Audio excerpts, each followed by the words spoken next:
Punch Presentations are proud to present the Proscenium Online Theatre Company's original production of Helt Texas. Don't forget to subscribe, rate and share wherever you get your podcasts. This is Helt Texas.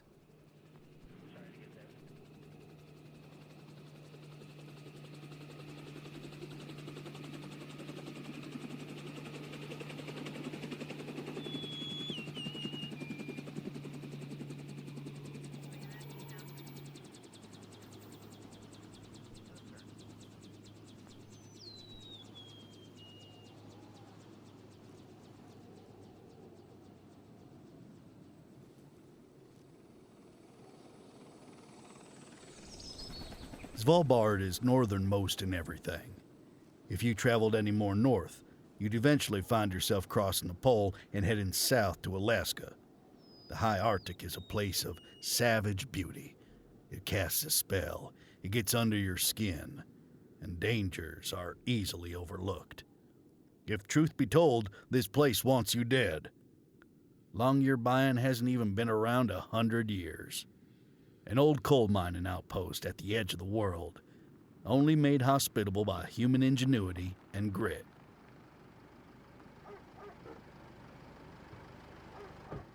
This town has reinvented itself, despite nature's intent. Spitbergen cabins are several small buildings hugging the steep hillsides at the southern edge of town. They were coal miners' barracks 50 years ago, and now renovated into one of those fancy boutique hotels, where once coal miners could get a bowl of hot stew and a pint of ale in the canteen. You now have a cozy hotel lobby where you can get a gourmet caribou burger and a glass of Pinot Noir. Good morning. Yes? Sarah Mitchell. I'm staying for 3 nights. Credit card, please? Oh, Natalia is behind a reception desk and knits a small child's hat. I'm told the university is paying for my accommodation. Yes, the card is for any add-ons. It's now approaching summer solstice, Okay. and the sun will not touch the horizon for several more Your months. room will be in cabin 6. Check-in is at 3 o'clock. Oh, I see. The night and stars are a memory for now. Please, you must wait. In the lobby if you like. It's morning and raining outside. Torbjørn sits in a comfortable chair next to the fireplace, May I? working from his laptop. Of course. You're English. Mm-hmm. And you? Norwegian. Seems a bit early for beer. Yes, but I have already had my coffee. Would you like one? It's local, quite good. I'll have one later. I'm Sarah, by the way. I'm Torbjørn.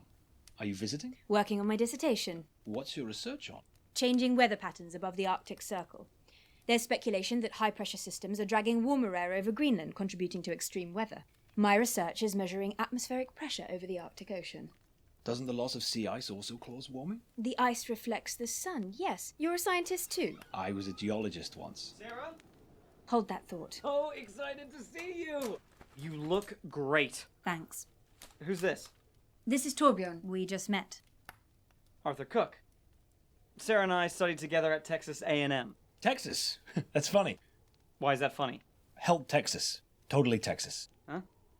It's a Norwegian phrase. It means crazy or out of control. I don't get it. When the Texans first came to Norway to set up oil rigs, the Norwegians found them reckless and crazy. Huh, you're shitting me. Are you a cowboy? An Arctic naturalist. Seems you're in the right place. Until the habitat is destroyed. How long are you here in Longyearbyen? Not long. There's been a sighting of a dozen polar bears on the north end of the island eating the carcass of a bowhead whale. Reduced seal populations have them scavenging together. I'm gonna check it out. How exciting. Only for the rich tourists looking for a photo op. There's also an increase of sightings just outside the city. They're eating garbage. It's heartbreaking. It's hard to know what you're looking at. Or it's a starving animal. Or it's old, injured or diseased. Right. Well, I must be going. I'll let you two both enjoy your reunion. Well, perhaps we could have a beer later. Yes. I'd like that.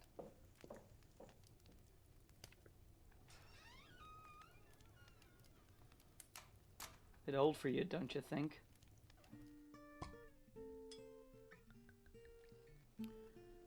The rain finally passed, We love winter more than summer. and sunlight streams brightly through the windows. I think that's a stereotype. You can't ski in the summer. That's true. The cloudless sky is cleared to a brilliant azure. Nothing that tells you that it's actually evening, except several lit lanterns placed around the lobby. The winter will never come and then are surprised when it snows. While Sarah and Torbjørn are drinking beers and getting cozy on the couch. So, what brings you to Svalbard? Excuse me, would you like another round? They'd love another round. I'll have a Diet Coke. You're back. Oh, funny. No longer drinking? Been 4 years. Congratulations. Charge the beers to my room. Of course. We're leaving for dinner soon. That's so. You going to behave yourself? Are you? So, you're in Svalbard to watch polar bears eat? No.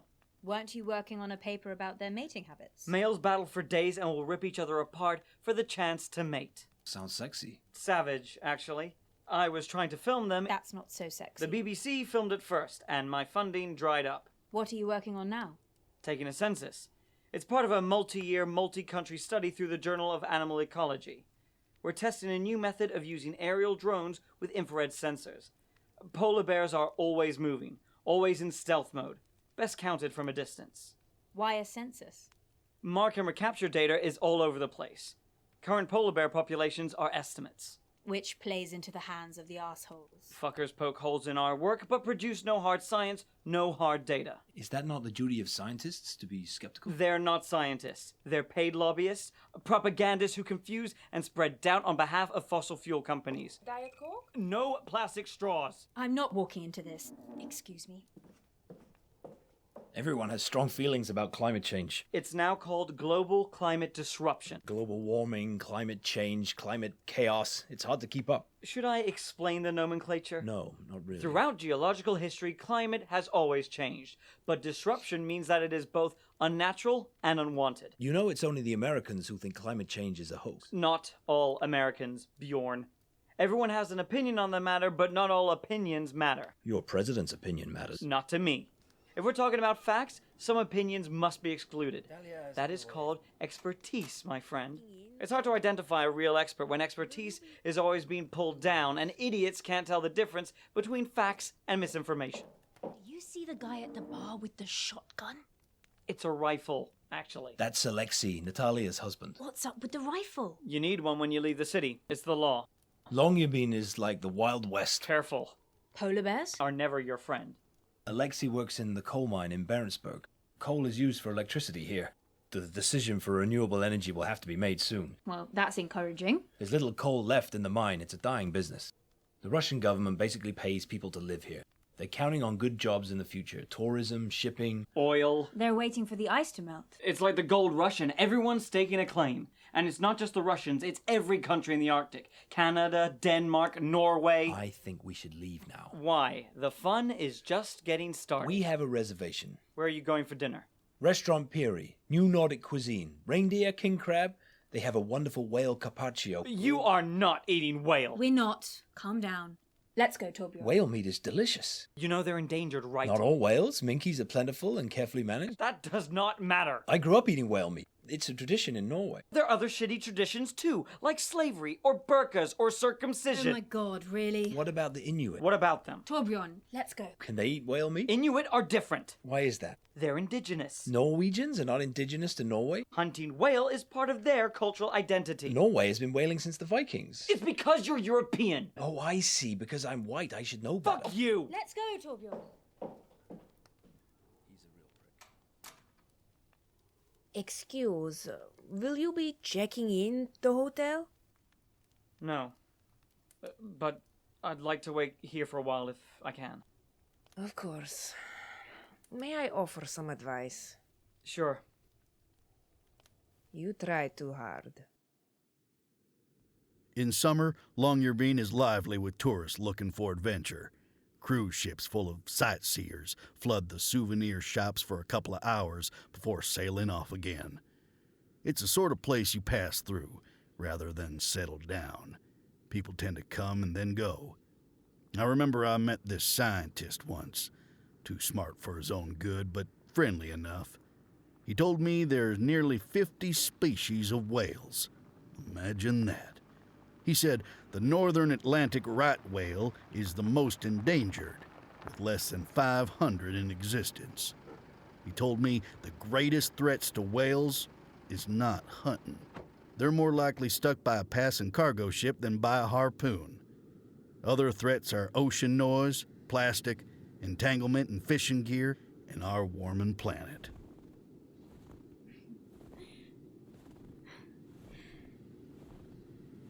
Well, thank you for a wonderful evening. I enjoyed myself. That was not a date, was it? Let's say that it wasn't. Okay. I was beginning to worry. I'm sorry again about your run-in with Arthur. He can be a little intense. He seems angry. It rains in his head. It's beautiful here. In some years, yes. But this summer, Svalbard is barren. It's ragged and raw. You must come back in the dark season. Under a full moon, it's bright as day, and the snow shines like pools of liquid silver against the blackened sky. My favorite season is still early spring, when the long night ends, and the sun skims the horizon. And the colors, you cannot imagine all the colors of the snow. And the air is still so cold it hurts, and you're reminded how fragile you really are. You're humbled, knowing you're only a small part of something much larger. Something you cannot entirely describe. I'm sorry that I must leave tomorrow. Me too. I think I will miss our time together. So, are you going to kiss me, or...? I was not sure that a kiss was even an option. You're very sexy. I'm a Viking. Hey, Sarah. Arthur... Sarah, it's late, and I have an early flight tomorrow. No, I get it. Thanks again for, Yeah. Good night. Good night.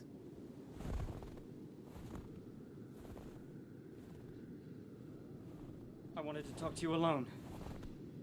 Hey. Whatever you're thinking, whatever you're hoping for, is never going to happen.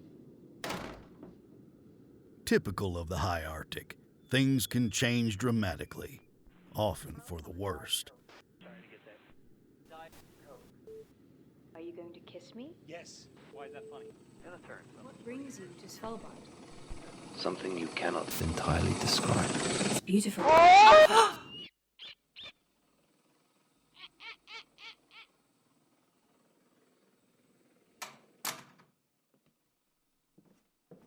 Good morning. You're up early. I'm still having a hard time sleeping. The sunlight. Yeah, that too. You will never take a starry night for granted again. This place is disorientating. Time, distance, scale. I swear everything is in slow motion. The Arctic plays tricks on you. Where's your husband? He will be here shortly. He returns to Barentsburg today. You two meet here. We met at university in Russia. You two on an adventure. There's no work where we are from. We are here for the summer and left our son behind. A son? How old is he? Vadim is 3. You must miss him. We left university to care for Vadim. We are not sure what comes next. You need to go back to university. This is not a choice for us. A college education will always... You must know your worries are small. Excuse me? No, my worries are huge. Saving the world. I'm a scientist. I'm sure. I worry that time will run out and it'll be too late to fix what we are quickly destroying. These worries are luxuries I cannot afford. No, they're not. It's not just about saving the Arctic. It's about saving life on Earth. It's about energy, clean water, air, food. I worry for Alexei, who works in the mine that had 3 explosions. The mine so toxic that they must all wear gas masks. He no longer talks about becoming a teacher because this dream has died. Yes? Lost and lovelorn, and nowhere to go for the night, Arthur fell asleep on the couch. Arthur! Hey. Did you sleep here all night? Yeah. Why? You never gave me a chance to talk. You need to let this go. You must know how I feel about you. It didn't work out the first time. It was good while it lasted. Look, Arthur, it's not me. It's you. I mean it seriously. I tried. But you can be Intense. I'm a different person now. You're not. I've stopped drinking. Arthur! Bjorn! I'm sorry, Arthur. Let me say bye to Torbjørn. What is up with this guy? Bye, Arthur. Arthur, please don't... No, I think we need to talk. Arthur, stop this. Has it ever occurred to you how you got here? What do you mean? How your research grant was fast-tracked and approved? How you got permission to work in the Allison for the season? Landed a research position on board the Helmer Hansen? Who do you think made that happen for you? My doctoral advisor set it up. I pulled strings, called in favors. I made it happen to bring you here. I'm here because I earned it. I don't owe you... A landslide. An earthquake? Alexei! Natalia! Oh, now you leave. What the hell? My husband! He's outside! Natalia! Hold on!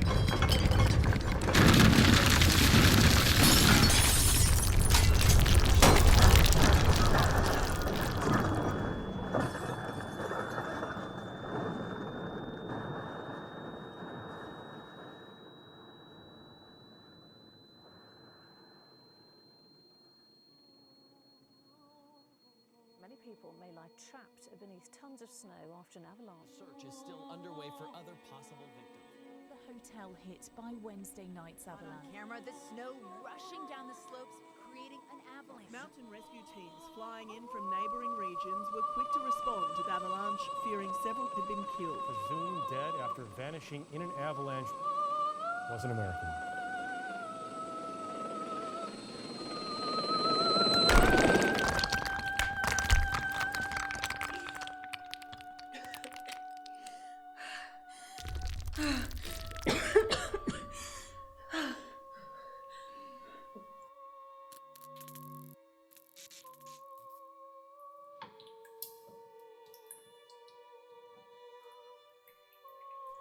What do we do now? It's now become clear that a rescue was not coming anytime soon. I'll light a few lanterns. Maybe just one. Who knows how long we'll be here?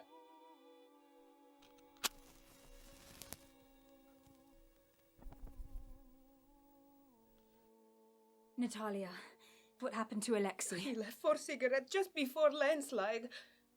And the next moment, he was gone. Let's check our phones. Feeling like a caged animal, Arthur works through all the ways he could free himself, I don't have signal. pacing angrily back and forth. Me neither. Back and forth. I'm not waiting around for help. Wait, just stop. We'll bust down the door and then we can... And what? We'll tunnel our way out. I will help. What do you think is behind that door? Snow! If it's a landslide, it's likely all rock. Tons of boulders and rubble. How are you going to dig your way through that? We can at least try. Could have been a mudslide. Break down the door and the lobby could fill to the ceiling with mud and freezing water. I'm not drowning in mud. Oh my god! I'm sorry, Natalia. We don't know what's behind those doors. I am not gonna just sit here! Arthur, get away from This that! is Norway! Help is on the way! So we do nothing? You want to be the hero that kills us all! My husband is out there. Everyone be quiet. We wait until help arrives. I'm not waiting around for help. No! We wait.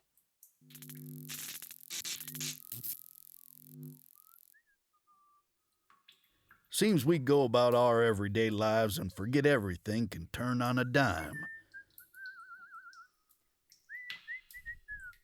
Arthur, can you please stop that? I'm thinking. Can you stop that too? Leave me be.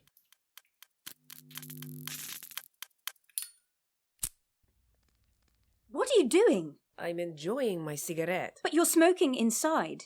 Yes, I know. Would you like for me to take it outside? I'd like for you to put it out. Let me enjoy this, yes? I have only one left and it may be the last one I'll ever have. Secondhand smoke is really harmful. So is being stuck here. Fine. English. What are you doing? What? I didn't have dinner last night or breakfast. Bananas? Really? I was hungry. You didn't even think about us, did you? It's kind of every person for themselves now. No, we are all in this together, whether we like it or not. Or not. We need to ration everything. We don't know how long we'll be in here. Do you think we could eat a little something? I'm starving. I'm hungry too. Maybe we can split an apple and a bottle of water. But this thief ate all the bananas. Hey! Thief? Arthur does not get half an apple, okay? Sarah, you know I'm not that selfish, right? I mean, I've always been kind of a stress eater, and... We're not talking about it. I'm sorry. You're not sorry. Well, you kind of deserved it. What? I mean, after the way you treated me... I've been very honest with you. I'm sorry. Look, if you're scared or anything... I'm not scared. No, I mean it. Look, I'm not trying to... I'm fine, Arthur. Just leave me alone. Because you know I care. I told you, I'm fine. I'm not scared, and I don't need rescuing. We kind of do.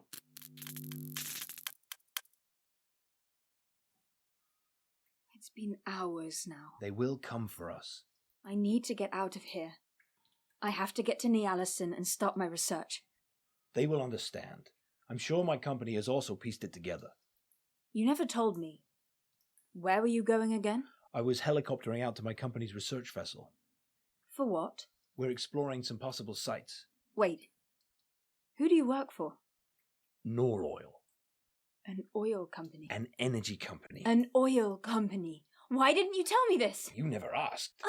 I'm an operations director for a company... You're here to drill for oil. We're just looking for now. You're working against everything I stand for. Wait, that's not fair. Stop laughing, asshole. I can't believe I almost slept with you. Have I stopped being sexy? Oh, man. I don't understand why you're so angry. You don't get it, do you? It's you! Your company! And all the other fossil fuel companies. They're responsible for all of this. We are all responsible. All here now like a pack of circling dogs, waiting for the sea lanes to open up, to set up your oil platforms, to mine where there once were mountains of snow. You're being a bit dramatic, don't you think? Because Noroil is so different? Perhaps if you listen to what I have to say... I don't need a man telling me that I need to listen. But I've listened to you. Perhaps it can be my turn? Fine, go ahead. Noroil understands climate change is real. This has become a crisis of conscience for Norway. Oil drives our economy, but the future lies ahead with diversifying energy production. My company is using carbon capture and floating wind turbines. That's some greenwashing bullshit! It is not! We use oil profits to invest in Norway's future. Did Noroil craft all your talking points? We will always need oil. If oil is so precious, why are we piecing it away like it'll always be there? Because there is no quick way to turn off the tap. We're facing a global catastrophe. Can we discuss this without yelling, please? Please? Shut up, Arthur. The adults are having a conversation. We're moving in a better direction. We're racing against time. You know what? I give up. Because you know I'm right. Because there is no winning this conversation. You've rehearsed all your answers and practiced your insights. I know my shit. So do I! And I can tell you we are moving in a better direction. Until you start drilling under the Arctic Ocean. Even if all the ice melts tomorrow, drilling here would still be too difficult. It's a losing business proposition. No one believes that. I know none of this fits with your narrative because I already know the story that's being told to you, the one you keep repeating back to me. You're a spokesperson who drills for oil. Which means I can say with certainty we are reaching the end of oil.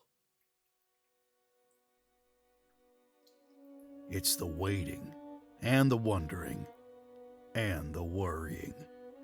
It's the not knowing that's always the worst part. Natalia stares into the darkness, mindlessly picks at her knitting.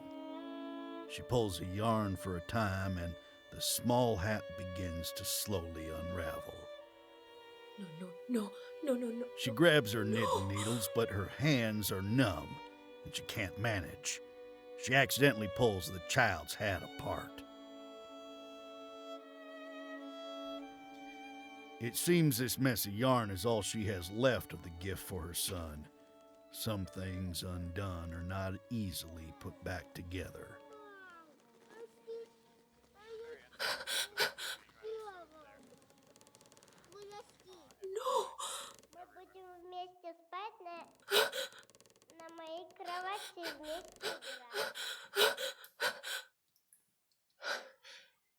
Natalia realizes everyone is asleep. She waits. She wonders. And then, nothing. Was it all just in her head?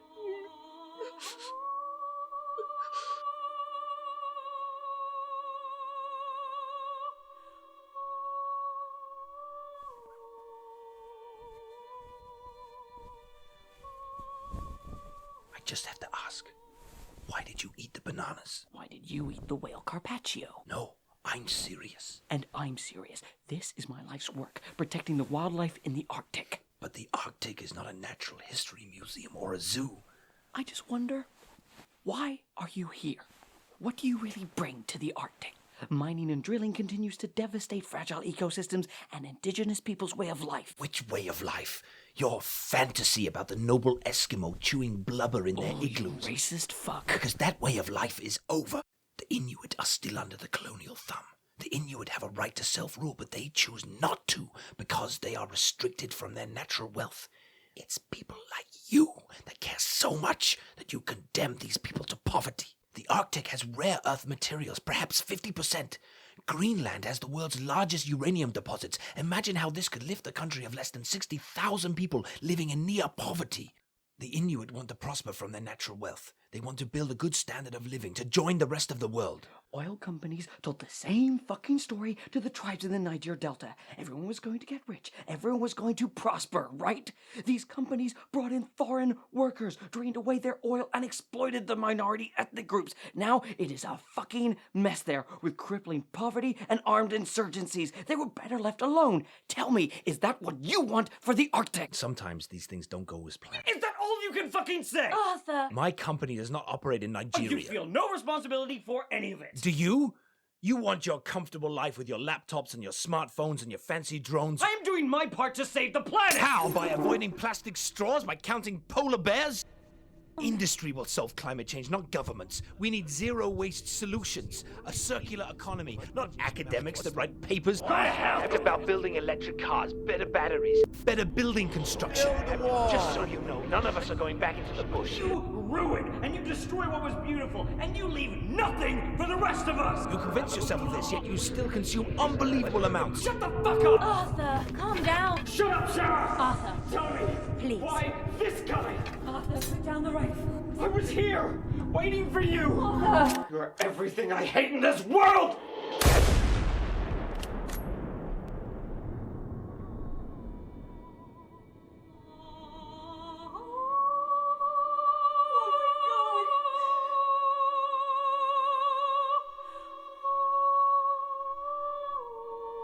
Idiot.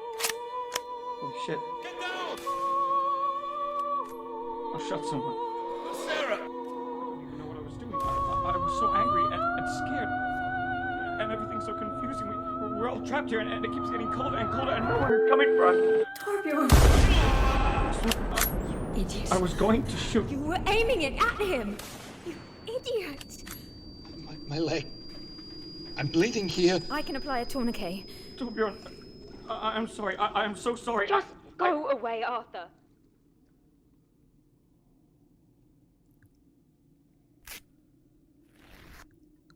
How does it look? Let me clean it first. Looks like you were just grazed. I think you'll be fine.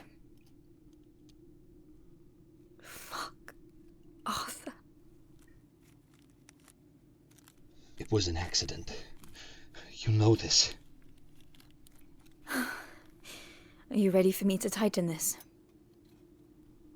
Just do it. This will hurt. Do it. I'm sorry.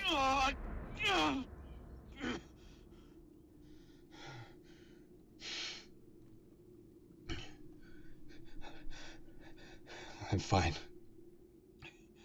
I hope you can still continue your research once we are rescued. I've come too far not to. Everything in my life has led to this trip. And my dissertation. My degree. I grew up with only my father. He said I could be anything I wanted to be, and I believed him. So I always knew I wanted to be a scientist. I've wanted nothing else. That's why I'm here. Oh, I mean, not here. Now. Of course not. Just so you know, I enjoyed our date. I thought we agreed that it wasn't a date. Norwegians have no patience for romance. You're more romantic than you think.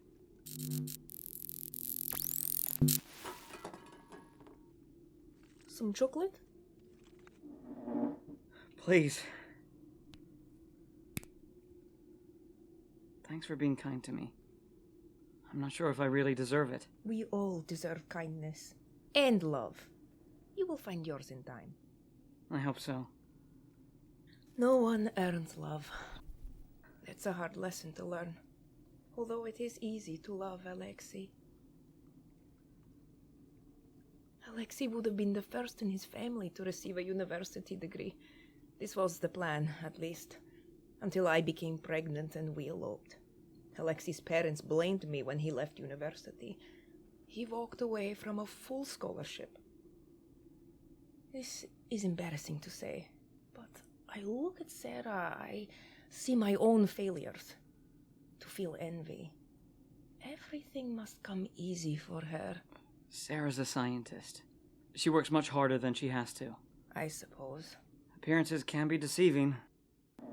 I think I need to talk to Torbjørn. May I? Sure. We're still good, right? Would you like some? It's fine bourbon. I would, but I'm still hoping we get out of here. Oh, I'm so sorry. No worries, we're good. I cannot wait to check out of this hotel. I never really thought about my life up till now, to question it. I think I want something else. Maybe teach at a university. Enjoy the life I didn't appreciate at the time. May I ask, why you become, an Arctic naturalist? Yes. It goes back to grade school. When you fell in love with science? I had zero interest, actually. I was kind of that awful kid that made school miserable for everyone. I hated sitting, I hated teachers, I hated being told what to do. I remember there was this stupid writing assignment about an animal we would find on our class field trip. I purposely chose an animal that our zoo didn't have just to be a little shit. So I argued with my teacher, who finally gave in and let me write about any animal. She figured I wasn't going to write anything. I never turned in my work. Anyway, I chose to write about the Arctic fox. And for some reason, I became kind of obsessed with them. Arctic foxes are clever and fearless. They're survivors. They kind of became my spirit animal. My teacher helped me with the spelling and the research. I skipped recess and wall ball just to work on that assignment.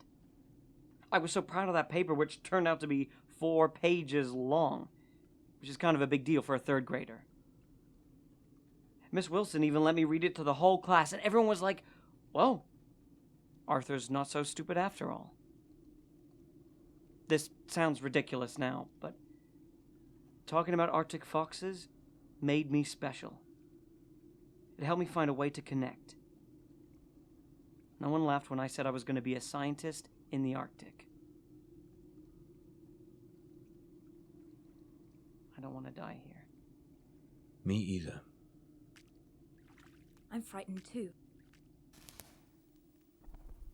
The lantern, which has remained lit up till now, begins to suddenly dim, and they watch the flame extinguish itself. They now sit in darkness. If we die here, my son will never know his parents. What kind of mother leaves her child behind? A mother who made the smartest choice she could. I know you will see your son again. Is always hope. And Alexei.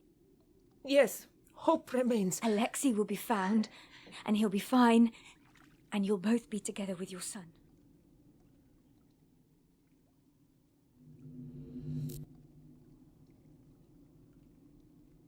We've been here for almost 38 hours, I think. They must know we are here. Maybe. Maybe. Still no signal. What are you thinking? My father. Since I left for college, We talk nearly every day. He must be worried sick. I'm sure. I'm really all he has. My mum died when I was young. I don't even remember her, I guess. She was around my age when she was diagnosed with cancer. So young. My father never remarried. My grandmother told me he tried to date when I was small, but eventually he gave up. I guess he wanted to spare me another loss if it didn't turn out. I sometimes pretended I had a mother. I remember in elementary school, our class made Mother's Day cards and the students would present them to their mothers at an afternoon tea party. All the other girls had mums who baked cupcakes, chaperoned field trips, and read aloud on Fridays. I lied. I told the other girls that my mum was a very important businesswoman who was too busy to come to a silly tea party. I guess Miss Roberts overheard me and called my father. So he sat me down for a gentle talking to. It was the only time I've ever seen my father cry. And you never forget that kind of humiliation. He always said, we only get one great love. Maybe that's not true, because he poured all the love he had left into his only daughter. Perhaps I can meet him one day. If I die, I'm scared for our future. But this is the best time in history to live. The world prospers. I want to make it better. I just don't understand why you can't see what I see. What am I not seeing? There's so much wrong in the world. It's totally true. Deepening inequality. And yet we must all stumble forward. Wealth being hoarded at the top. When we believe we are failing, we lose faith and we forget the world is richer, healthier, and better educated. Humanity continues to be a success. Technology drives us apart. If humans created these problems, then we can also find the solutions. How about the thousands of man-made compounds and sheer tonnage of e-waste we've created? Look past your biases. How does nature clean that shit up? Your negativity. We're all drowning in plastic. Why lose sight of successes and focus only on your failures? I want to spend the rest of my life in the Arctic. I'm tired of greed and violence and indifference. I've had enough. In the last 50 years, the percentage of the world's population living in extreme poverty has plummeted. Life expectancy has risen by 20 years, with a decrease in child mortality rates down by half. Almost all children now attend primary school. Over 80% of the world is literate. People are working fewer hours but earning more. Despite these setbacks, more countries are adopting democracy. Women are more empowered than any time in history. Sexist, racist, homophobic attitudes persist, yes, but they are less acceptable as we confront them. Coal, nuclear energy, and natural gas are still being used, but they are in decline, while clean energy keeps getting cheaper and more available.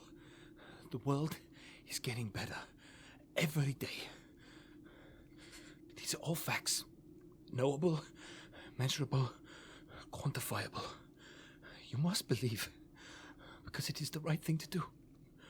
Because science is the pursuit of truth. And truth prevails. I hear you.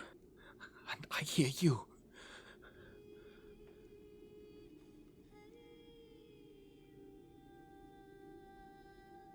It's so cold.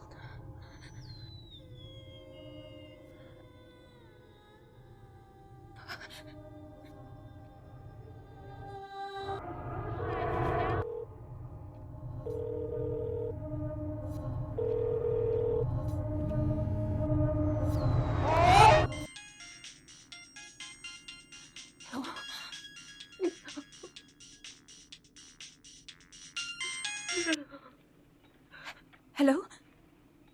Hello? Yes. Yes. They know we're here. Alexi's alive. It's gonna be okay. Everyone in the city is helping out. Yes. Thank you. There are 4 of us. Yes.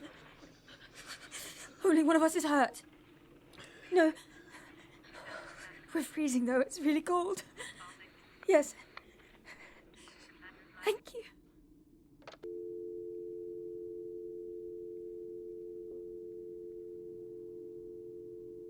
They look at each other with uncertainty.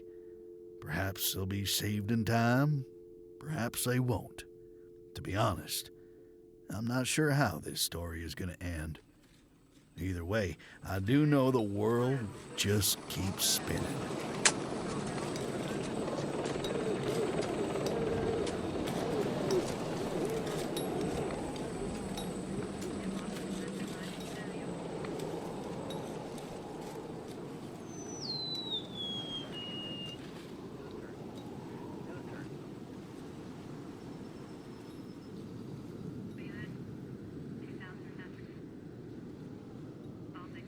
Now, I'm generally not one for poetry, but I remember these lines. The best lack all conviction, while the worst are full of passionate intensity. Surely, some revelation is at hand. So freaking cold. It's so cold. Stay with me, Torbjørn. Please. They're almost here. We're gonna be okay. It's all gonna be okay. Please be okay.